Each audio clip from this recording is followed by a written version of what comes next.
यहाँ पर परमेश्वर ने गिरा हुआ दूतों के बारे में राजा के साथ बात कर रहे हैं। Hallelujah hallelujah. राजा के साथ बात करते हुए लूसीफर के विषय में क्या बता रहे हैं बोलने से वहां पर सबसे पहले उत्तम से भी उत्तम और बुद्धि से भी भरपूर और सर्वांग सुंदर। यहाँ पर लूसीफर के विषय में 4 विषय को हम देख सकते हैं। ये जो 4 विषय है, लूसीफर गिरने के पहले उनका स्वभाव कैसा है, परमेश्वर ने किस तरह लूसीफर को बनाया रखा है, तो उस विषय को यहाँ पर 12, 13, 14 वचन तक हम देख सकते हैं। हेजकेल 28 अध्याय 12 वचन से 14 वचन तक। तो यहाँ पर एक प्रश्न है, परमेश्वर ने स्वर्गदूतों में परमेश्वर ने स्वर्ग में దేవుడు పరలోకములో ఈ లూసిఫర్ను ఎన్నుకున్నాడు అని రాయబడింది। परमेश्वर ने स्वर्ग में इस दूत को नियुक्त किया करके लिखा हुआ। नियुक्त किया, क्या करने के लिए नियुक्त किया? एक प्रधान दूत के रूप में नियुक्त किया। स्वर्ग में आराधना, परमेश्वर को आराधना करने के लिए एक मुख्य व्यक्ति के रूप में परमेश्वर ने नियुक्त किया। तो ये प्रश्न है, असलियत में इस लूसीफर को परमेश्वर स्वर्ग में एक प्रधान दूत के समान, एक आराधना करने वाला व्यक्ति के जैसा, तो ऐसा उस तरह क्यों नियुक्त किया होगा इस लूसीफर को परमेश्वर ने? ఎందుకు దేవుడు ఎన్నుకున్నాడు కావచ్చు మరి లూसीफर? ये जो लूसीफर को विषय में हम देखने से 4 विषय महत्वपूर्ण बातें हैं। सबसे पहले बुद्धि से भरपूर, नंबर 1, और दूसरा सर्वांग सुंदर, और तीसरा परिपूर्ण वरदान, ये तीसरा, और चौथा क्या है बोलने से अभिषेक किया हुआ।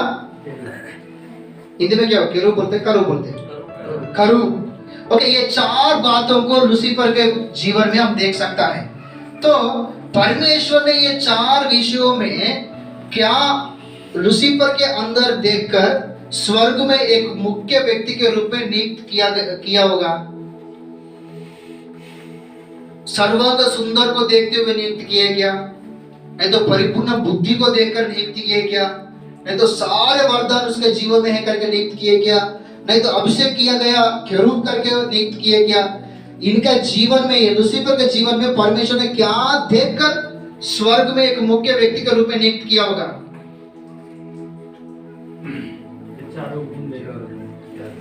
चारों भी देखकर नियुक्त किया।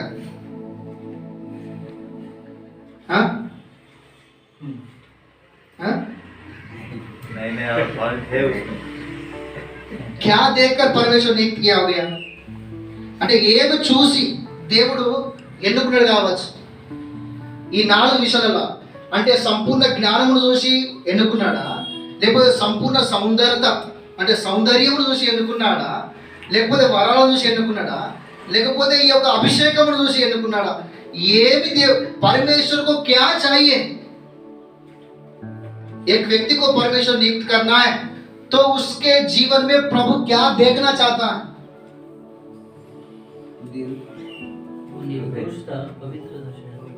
अट्ठाईस अध्याय 14 वचन। छाने वाला। हाँ, मैंने तुझे ऐसा ठहराया कि तू परमेश्वर के पवित्र पर्वत पर ఒకసారి తెలుగు చదువుతాను। అభిషేకము నొందిన కెరూబువై, అభిషేకము నొందిన కెరూబువై ఒక ఆశ్రయముగా నీ ఉంటివి, అందుకే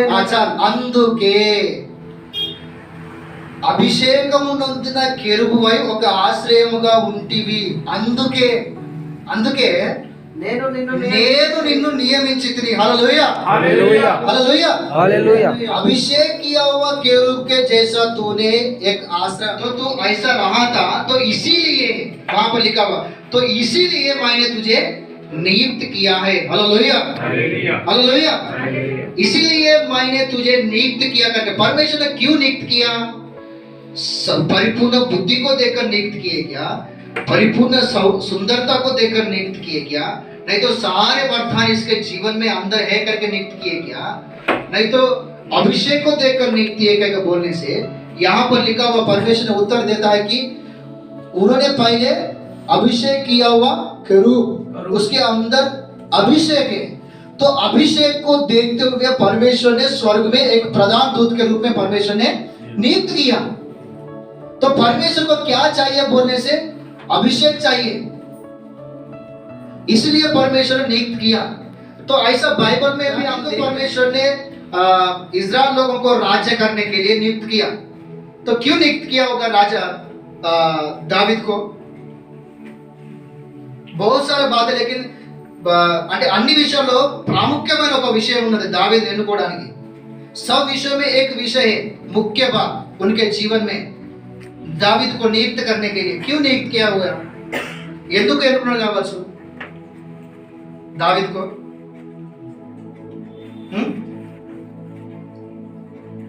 दावीद को क्यों नियुक्त किया गया होगा?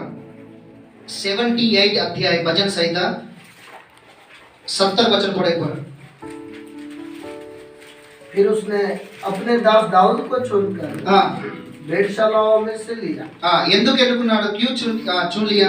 नीचे वह उसको बच्चे वाली भेड़ों के पीछे पीछे फिरने से ले आया कि वह उसकी प्रजा याकूब की तब उसके दिन बाद इस्राएल की चरवाही करे। तब उसने खरे मन से उसकी चरवाही, खरे मनुष्य से यथार्थवंतुडై అతడు ఉండే और अपने हाथ की कुशलता से उनकी अगुवाई की। దేవునికి స్తోత్రం, हालेलुया हालेलुया। दूसरा इतिहास 9 अध्याय 16 वचन में लिखा हुआ, खरे मनुष्य कहां पर है करके परमेश्वर का दृष्टि पूरे संसार में फिर रहा करके घूम रहा करके वहां पर लिखा हुआ। అంటే భూమి అంతటా కూడా దేవుని దృష్టి యథార్థవంతుడు ఎక్కడ ఉన్నాడు, खरे मनुष्य निष्कपट व्यक्ति कहां पर है करके निष्कपट वालों के लिए परमेश्वर का दृष्टि पूरा संसार में चारों कोने में घूम रहा है करके वहां पर लिखा हुआ। तो ऐसा घूम रहा था, परमेश्वर का दृष्टि किसके ऊपर आया था उस समय? दावीद के ऊपर आया। तो दावीद को परमेश्वर देखने से उनका मन ऐसा है कि खरे मन, निष्कपट व्यक्ति, यथार्थवंतुడు అయినా, इसलिए परमेश्वर ने उनको नियुक्त किया। हालेलुया हालेलुया हालेलुया हालेलुया। और तीसरा, शमूएल को परमेश्वर ने नियुक्त किया। हमको मालूम है उस समय में, शमूएल का समय में कम से कम बहुत साल तक प्रभु का बुलाहट किसी के पास नहीं आया, किसी के पास प्रभु का बुलाहट नहीं आया कुछ साल तक। लेकिन पहली बार, पहला शमूएल 3 अध्याय में पढ़ने से वहां पर पहली बार बुलाहट, परमेश्वर का वचन शमूएल के पास आया, प्रभु का बुलाहट शमूएल के पास आया। शमूएल, परमेश्वर ने बुला रहा है, शमूएल शमूएल शमूएल करके परमेश्वर ने बुला रहा है शमूएल को। तो परमेश्वर ने शमूएल को एक भविष्यवक्ता के रूप में, एक नबी के रूप में नियुक्त किया। तो शमूएल को क्यों नियुक्त किया गया होगा? ఎందుకు దేవుడు ఎన్నుకున్నాడు కావచ్చు సమూయేల్ని?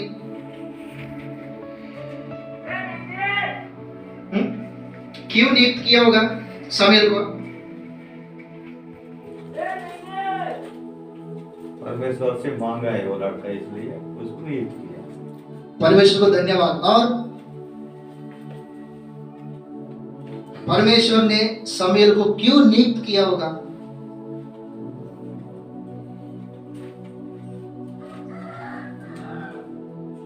अकड़ा वहां पर 3 अध्याय में अगर हम पढ़ने से वहां पर लिखा हुआ, उन्होंने नम्मकమైన వాడు, విశ్వాస యోగ్య అంటారా, विश्वास योग्य, हम 100 से 100% शमूएल को जीवन में हम देख सकता है। हालेलुया। क्यों बोलने से वहां पर एली के सामने वो सेवा कर रहे हैं, एली के सामने सेवा कर रहे हैं। वहां पर लिखा हुआ मंदिर में जहां पर संदूक रहता उस स्थान में वहां पर उन्होंने सो रहा करके लिखा हुआ। और तीसरा बात, वहां पर मंदिर में दीवट ना बुझते हुए देख रहा है, ना बुझते हुए, छोटा बालक, असलियत में छोटा बालक, అంటే దీపము ఆరిపోకుండా చూసుకుంటున్నాడు అంటే అతను నిద్రపోయిన అనుకుంటా। మరి दीवट ना बुझते हुए देख रहा है बोलने से वो नींद में गया होगा क्या?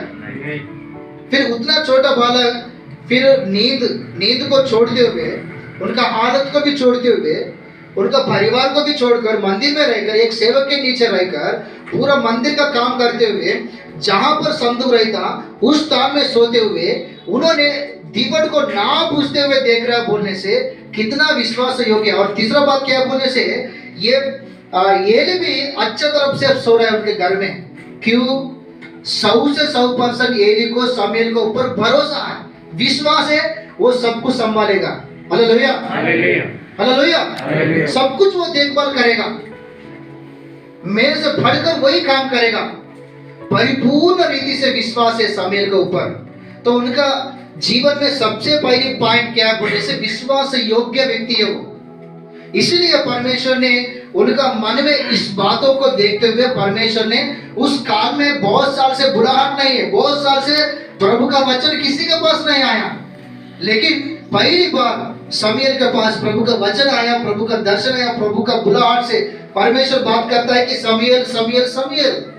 प्रभु एक नबी के रूप में, भविष्यवक्ता के रूप में अलग अलग देशों में परमेश्वर ने उनको इस्तेमाल किया। Hallelujah hallelujah.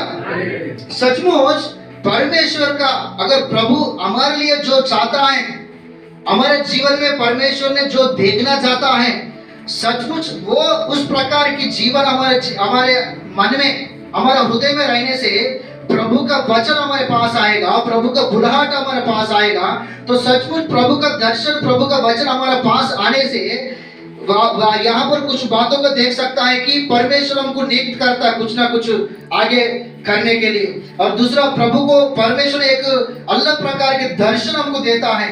और तीसरा क्या है बोलने से, प्रभु बहुत ही रीति से प्रभु हमको इस्तेमाल करता है। हालेलुया हालेलुया हालेलुया। तो लूसीफर को देख रहे हैं हम लोग, और दावीद को देख रहा है, और शमूएल को भी देख रहा है।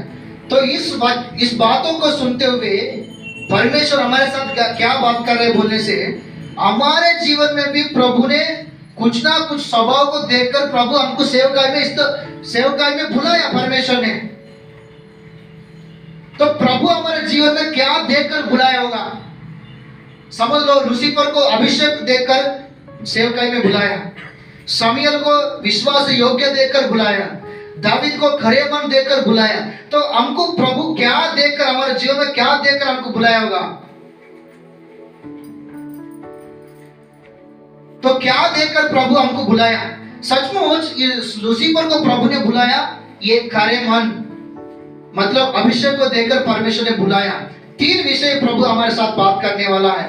तो पहले कैसा है, बाद में क्या हो गया, अभी क्या कर रहा है ये लूसीफर के जीवन में। तो प्रभु को कैसे रहने से प्रभु हमको बुलाया, तो अभी हमारा जीवन कैसा है और बाद में भी कैसे होने वाला है, ये 3 विषय प्रभु हमारे साथ बात करने वाला है। परमेश्वर के नाम की महिमा। हालेलुया हालेलुया हालेलुया हालेलुया। तो सचमुच एक विषय में अगर हम देखने से, चमकने वाला तारा ऐसा लिखा हुआ है यशायाह किताब 14 अध्याय 12, 13, 14, 15 वचन तक पढ़ने से पूरा वहां पर लूसीफर के बारे में लिखा हुआ। चमकने वाला तारा, तेजो నక్షత్రమా వేకువ చుక్క రాయబడుతుంది తెలుగులో। तारा अने दान में మనం उसके तारा के विषय में अगर हम ध्यान करने से, और उसका कलर कैसे दिखेगा हमको, सफेद है कि नहीं? सफेद। सफेद क्या दिखाई देता बोलने से, पवित्र जीवन को दिखाई देता। तो कब गिरने के पहले है कि नहीं, प्रभु उनको गिराने के पहले चमकने वाला तारा, गिराने के पहले एक पवित्र व्यक्ति है, गिराने के पहले स्वर्गदूत है, गिराने के पहले प्रभु ने नियुक्त किया गया एक व्यक्ति, एक मुख्य व्यक्ति, प्रधान दूत है। तो लेकिन गिरने के पहले सफेद कलर में दिखता, गिरने के बाद शैतान को अगर रूप धारण होने के लिए बोलेंगे तो कोई भी काला वस्त्र पहनेगा। क्यों पहनता होगा काला वस्त्र?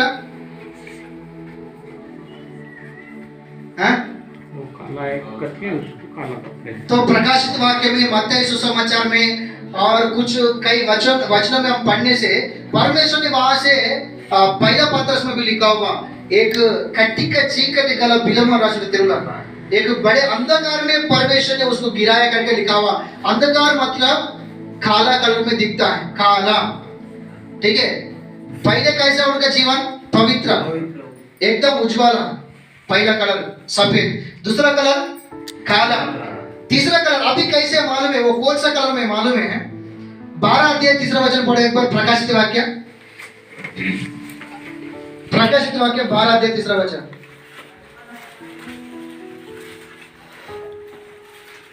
और एक और चिन्ह स्वर्ग पर दिखाई दिया, हाँ, और देखो एक बड़ा लाल अजगर था। लाल अजगर, ये लाल अजगर ये कौन है बोलने से, लूसीफर है, वहां पर नीचे पढ़ने से पूरा वही आदि से आया, क्या किया, क्या कर रहा है, क्या करने वाला है, सब कुछ वहां पर लिखे रहता। तो इन्होंने कौन है बोलने से लूसीफर, शैतान। तो कौन सा कलर में दिखाई दे रहा है? क्यों लाल कलर में दिखाई दे रहा है बोलने से 12 अध्याय 12 वचन। हाँ, इसके आगे है स्वर्ग हाँ, और उनमें के रहने वाले हो, मगन हो, हे पृथ्वी और समुद्र तुम पर हाय क्योंकि शैतान बड़े क्रोध के साथ तुम्हारे बीच में उतर आया है। हालेलुया। बड़े क्रोध के साथ हमारे बीच में आया। बड़े क्रोध, समझ लो, एक व्यक्ति बड़े क्रोध में रहने से उनका मुंह कौन सा कलर में दिखता होगा? है कि नहीं? कौन सा कलर में दिखता? काला, सॉरी, लाल कलर में दिखता। लाल कलर क्रोध को दिखाई देता है। तो पहले गिरने के पहले कैसा है? सफेद, गिरने के बाद काला।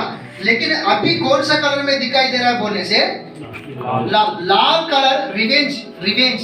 लाल कलर इसलिए वो क्रोध के समान हमारे बीच में आ रहा है कि प्रभु का संतान जो है प्रभु का जो सेवा करता है, प्रभु का जो कलीसिया है, सबको गिराने के लिए, नष्ट करने के लिए, नाश करने के लिए, पहला पत्रस 5:7-8 वचन के अनुसार तुम्हारा विरोधी शैतान गर्जने वालों से यहाँ के जैसा तुम्हारे बीच में आ रहा है। गर्जने वालों से यहाँ के जैसा। क्यों? गिराने के लिए, नष्ट करने के लिए। सबसे पहले पास्टर को पकड़ेगा वो शैतान। अगर पास्टर उनके हाथ में नहीं गिरेगा, पास्टर का पत्नी को पकड़ेगा। अगर वो भी नहीं गिरेगा, नहीं तो बच्चों को पकड़ेगा। अगर पास्टर का फैमिली पूरा अच्छा रहने से कलीसिया को पकड़ेगा। कलीसिया में कोई ना कोई, किसी ना किसी का परिवार को जरूर तकलीफ देगा। उनका काम ही क्या है बोलने से पूरा नष्ट करने का काम है उनका। हालेलुया, हालेलुया, हालेलुया। लेकिन दुख का बात क्या है बोलने से, पास्टर लोग भी यही रास्ते में आ रहे हैं। यही रास्ते में पहले क्या है? सफेद, उसके बाद काला, लेकिन अभी क्रोध। वही लाल कलर में दिख रहे हैं बहुत सारे लोग। हम सभी लोग तो अच्छे, लेकिन बहुत सारे लोगों के बारे में बात कर रहे हैं। हालेलुया। दो हाथ उठा के बोले जोसे, हालेलुया, हालेलुया, हालेलुया। कैसे बोलने से?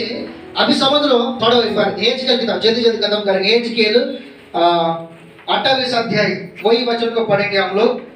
परमेश्वर ने अभिषेक किया हुआ करूब, अभिषेक उसके अंदर रहने के कारण परमेश्वर ने स्वर्ग में एक प्रधान दूत के समान नियुक्त किया। लेकिन नियुक्त करने के बाद किस प्रकार से अधिकार दिया, किस प्रकार से आशीष दिया, किस प्रकार के स्थान में परमेश्वर ने उस केरूब को रखा है? पढ़ो एक बार, कितना गौरव दिया। तू छाने वाला अभिषिक्त करूब था।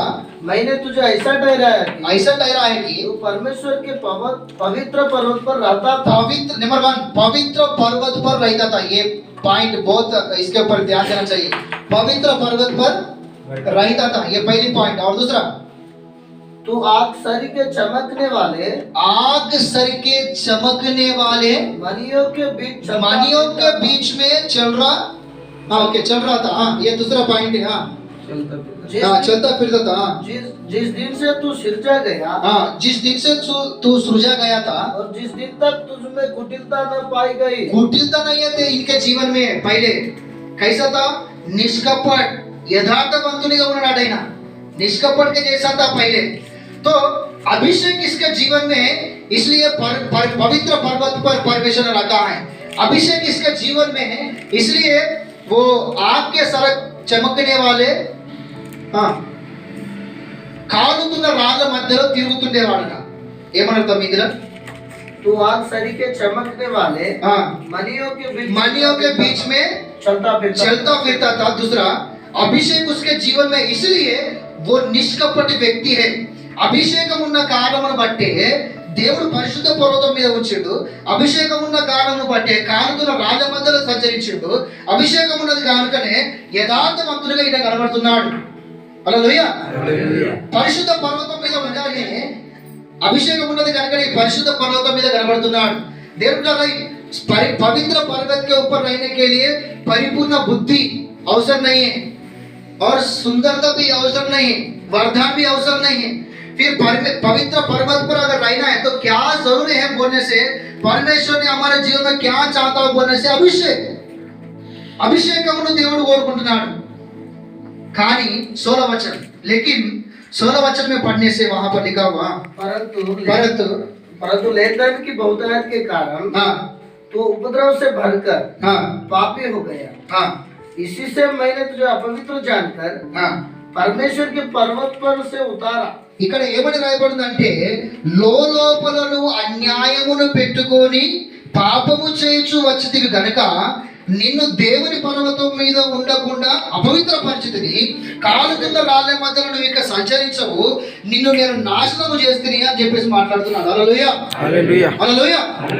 ఎక్కడ कहां पर इन्होंने कैसे पाप किया, कैसे पाप किया इन्होंने, यहाँ पर कैसे लिखा हुआ, లోపల నువ్వు పాపము చేయుచు, లోపల నువ్వు అన్యాయము చేయుచు వచ్చితివి కనుక, లోపల అన్యాయం అంటే ఏంటిది కావచ్చు మరి, దేవునికి స్తోత్రం హల్లెలూయా।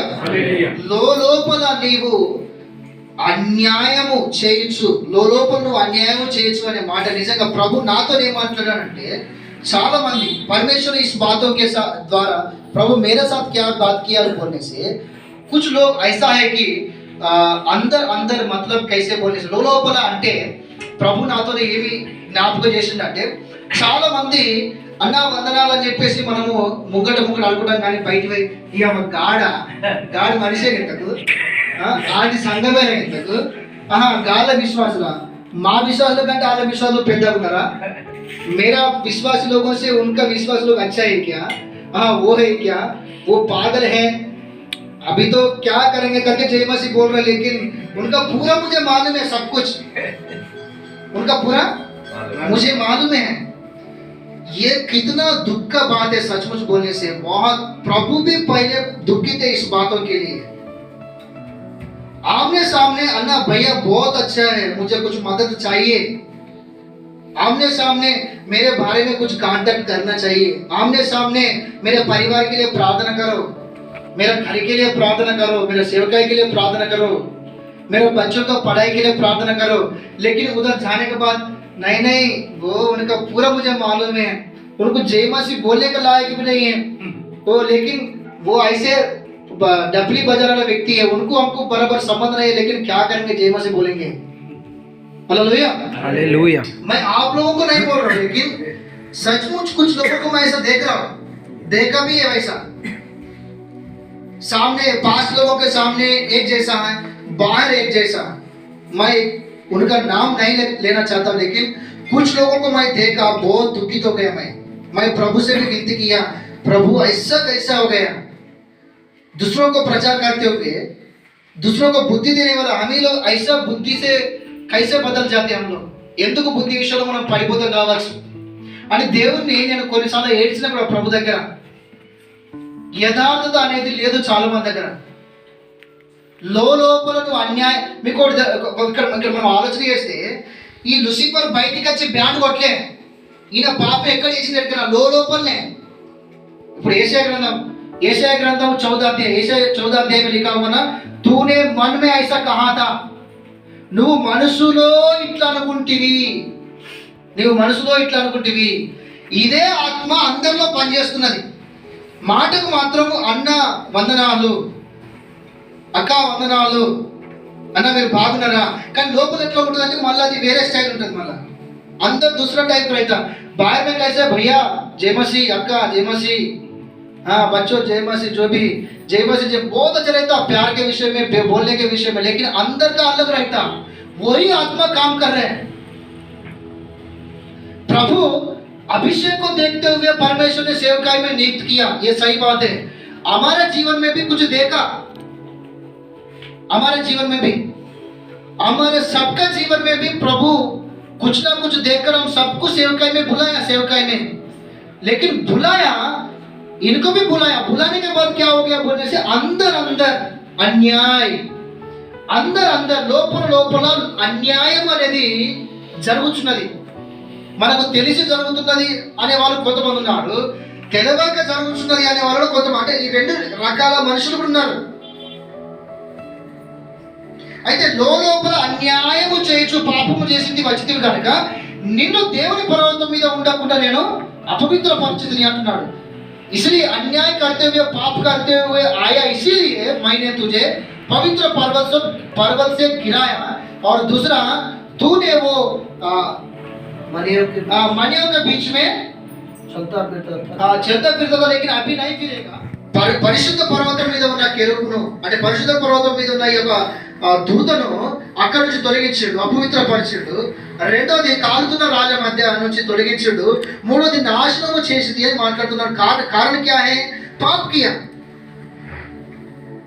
पाप के कारण परमेश्वर ने दिया हुआ सब कुछ खो दिया यहाँ पर एक प्रश्न है पहले हम लोग देखे थे ना परिपूर्ण बुद्धि है परिपूर्ण सुंदरता है और वरदान भी है और अभिषेक है तो लूसीफर पाप करने के कारण ये चार गए क्या नहीं तो है क्या पूरा गए क्या पाप करने के कारण क्या क्या गया क्या क्या है बोले एक बार पवित्रता मैं क्या बोला बुद्धि परिपूर्ण सुंदरता और वरदान और अभिषेक तो ये चार में चार है क्या नहीं तो चार भी है क्या चार भी है क्या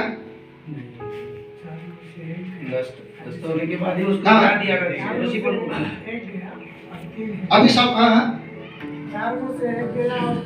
तीन है एक क्या गया अब्बा बहुत अच्छा बताया सचमुच हालेलुया एक बार पास के लिए ताली बजाइए मैंने सच्चाई बताया अभिषेक गया अभिषेकం పోయింది सुंदरता है कि नहीं और बुद्धि भी है नहीं है क्या बहुत सारा बुद्धि है 100% बुद्धि है और वरदान मरे हुए लोगों को भी जिलाएगा नहीं करेगा वरदान है कि नहीं है लेकिन क्या नहीं है क्या नहीं है अभिषेक परमेश्वर का अभिषेक नहीं है దేవుని అభిషేకం లేదు అభిషేకం లేదు కనుకనే పరిశుద్ధ పర్వతం మీద నుంచి తొలగించాడు फॉर एग्जांपल पहले अभिषेक है इसलिए निष्कपट व्यक्ति पहले अभिषेक है इसलिए पवित्र पर्वत पर है पहले अभिषेक है इसलिए वो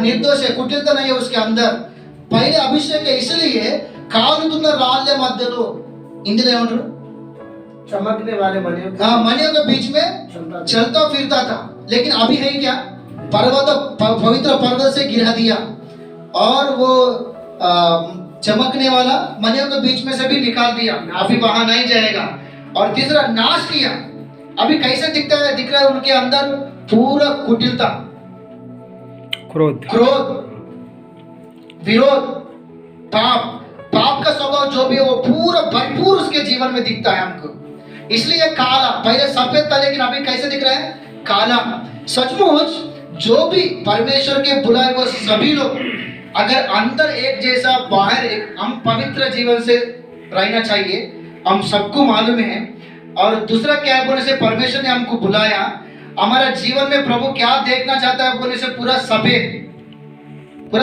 पवित्र जीवन को देखना चाहता है हमारे जीवन में लेकिन सेवकाई में आने के बाद कुछ साल के बाद हमारा बिना अनजान से क्या हो रहा है बोलने से अंदर एक जैसा बाहर एक जैसा कुटिलता जैसा हो रहा है कई लोगों का जीवन सचमुच प्रभु मेरे साथ बात कर रहे हैं हमारे सबके साथ बात कर रहे हैं దేవుడు మనందరితో మాట్లాడుతున్నాడు సేవకులమైన మనము సేవ చేస్తున్న సమయమందు అనుకోకుండా మనకు తెలియకుండానే మనము యథార్థత లేని వారముగా అయిపోతున్నాం నమ్మకస్తులముగా ఉండని వారం అయిపోతున్నాం పరిశుద్ధ జీవితం లేని వారముగా అయిపోతున్నాం మనకు తెలియకుండానే అందుకే అపోస్తలుడైన పౌలు ఎబ్రీ రాసిన పత్రికలో ఒక మాట రాసి ఉంచింది ఏంటంటే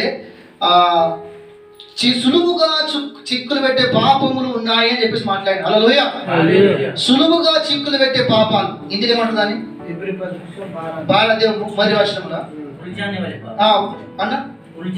उलझाने वाला पाप है करके पौलुस ने पवित्र पौलुस ने वहां पर कलीसिया को लिखा जैसा वहां पर हम देख सकता है मतलब वो कैसा आता कैसे जाता कब आएगा कैसे गिराएगा कैसे हमको छोड़ के जाएगा हमको पता भी नहीं चलता सब लोग घमंड है कौन से समय में आता किसी को पता नहीं है पता है क्या घमंड हमारे जीवन में कौन से समय में आता पता है क्या वो कैसे गिरा था हमको मालूम नहीं रहता वो कब हमको छोड़ के जाता वो भी मालूम नहीं रहता। तो उस प्रकार का पाप है तो हमको गिराएगा। Hallelujah, hallelujah. అయితే పాపము पाप के द्वारा तो उन्होंने गिराया करके लिखा हुआ। तो उस प्रकार से पापों के द्वारा निष्कपट नहीं रहने के कारण, पवित्र जीवन नहीं रहने के कारण, विश्वास योग्य नहीं रहने के कारण, बिना अनजान से कुछ वचन का जो विरोध के रूप में काम करता जो स्वभाव हमारे जीवन में आकर हमको गिरा रहा है। इसलिए पवित्र सफेद कलर दिखने वाला हमारे जीवन में काला कलर दिख रहा है। कई लोगों के जीवन में काला कलर दिख रहा है। तो गिरने के बाद लूसीफर को भी काला कलर हम देख सकते हैं उनके जीवन में। हालेलुया। तो एक वचन पढ़ेंगे, भजन संहिता 15 अध्याय पहला वचन। हाँ, भजन संहिता 15 अध्याय पहला वचन। इसी बात को वहां पर हम देख सकता है। पवित्र पर्वत रहते थे पहले। कौन रहेगा पवित्र पर्वत पर? हाँ, हे परमेश्वर, तेरे तंबू में कौन रहेगा? तेरे तंबू में कौन? तंबू मतलब पवित्र पर्वत पर कौन रहेगा? तेरे पवित्र पर्वत पर कौन बसने पाएगा? हाँ, बसने पाएगा। वहाँ जो खराई से चलता और धर्म के काम करता है, और धर्म के काम करते हैं, और हृदय से सच बोलता है, जो अपनी जीभ से निंदा नहीं करता, और न अपने मित्र की बुराई करता, और ना अपने मित्र का बुराई नहीं करता, और न अपने पड़ोसी की निंदा सुनता है। परमेश्वर की नाम की महिमा हो। Hallelujah, hallelujah. देखो, ऐसा व्यक्ति पवित्र पर्वत पर रहेगा। पवित्र पर्वत मतलब परमेश्वर का उपस्थिति, परमेश्वर का मंदिर, परमेश्वर का संगति। तो इस प्रकार से हम देख सकता है। तो पवित्र पर्वत मतलब स्वर्ग। परमेश्वर ने దేవుడు పరలోక సంబంధమైన అధికారం నుంచి, పరలోక సంబంధమైన దేవుడు కృపనిచ్చాడు కదా, ఆ కృప నుంచి ఈ యొక్క లూసిఫర్ ను తొలగించినట్టుగా రాయబడింది। అంటే ఈ యొక్క मतलब इस प्रकार से शरीर का स्वभाव के द्वारा, तो इस प्रकार से हमारा इच्छा के अनुसार जो भी चलते हैं, हम वचन के विरोध में जो रहता है स्वभाव, उस प्रकार का स्वभाव हमारे जीवन में रहने के कारण, उसी के साथ हम चलने के कारण परमेश्वर ने क्या कर रहे हैं बोलने से, దేవుడు పరలోకములో మనకు ఇచ్చిన అధికారం నుంచి తొలగిస్తున్నాడు। దేవుడు ఇచ్చిన కృపను మనం పోగొట్టుకుంటున్నాం। వాస్తవమైన విషయం, చాలా మంది ఈ నాలుగింటి విషయంలో అభిషేకం మీద పెట్టరు। बहुत लोग ये 4 विषय में बाकी तीनों विषय में बहुत ज्यादा दृष्टि लगाते, लेकिन अभिषेक के ऊपर दृष्टि नहीं लगाता। तो अभिषेक क्या है? अभिषेकం అంటే ఏంటిది? ఏంటిది కావచ్చు అభిషేకం అంటే?